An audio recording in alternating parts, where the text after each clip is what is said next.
Senator Paxton, you're now recognized on Senate Bill 13. Do you have a committee substitute? Yes, Mr. Chairman, I do. Senator King sends up the committee substitute for Senate Bill 13. And Senator Paxton, you're recognized to explain the difference between the original bill and the substitute. Thank you, Mr. Chairman. Thank you, members. Sexually explicit content has no place in a school library. This content is euphemistically referred to adult content, but it's also legally referred to as harmful content. And that's for a reason. It is not suitable for children. Last session, we passed Senate Bill 13 to address the issue of sexually explicit books in school libraries. Unfortunately, the House did not pass this legislation, and the bill that did pass, House Bill 900, only addressed some aspects of the problem. The presence of sexually explicit books in school libraries is indeed still a problem in our state, and this bill revisits last session's Senate Bill 13 to provide increased structure and also transparency to the processes and the standards for school library book acquisition and review policies to ensure that school library collections are appropriate for their campuses based on developmental suitability for those grade levels and appropriate for their community values.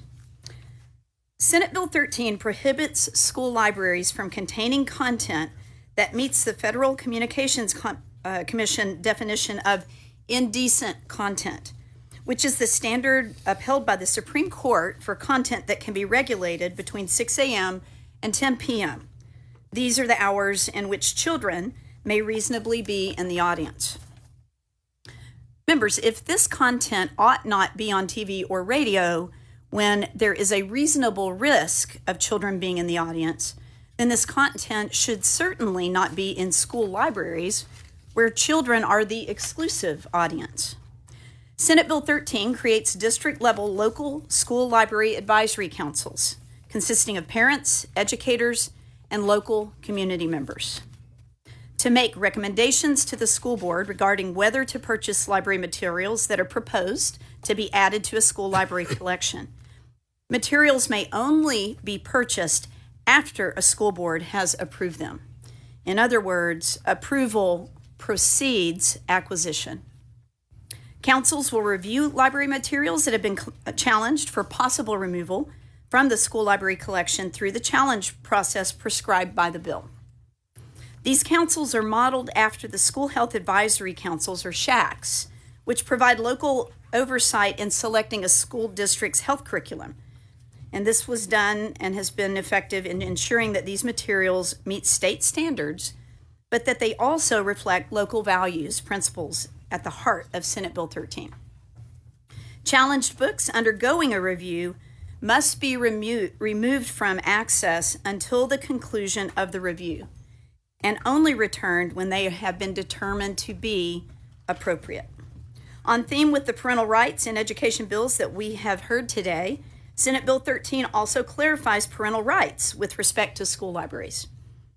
Parents have the right to access the school's records of the materials their child checks out from the school library.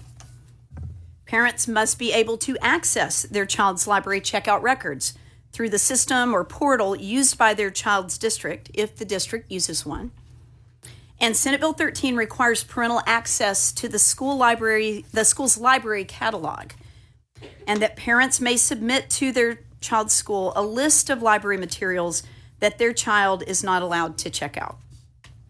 The committee sub clarifies that the library material that contains links, that any library material that contains links or QR codes to websites that contain content that is in violation of the mandatory library collection development standards, in other words, to websites that contain harmful material, indecent content, are also prohibited. It clarifies that the library standards apply to any library material that a student can access through their school, whether that's a traditional online catalog or a library app.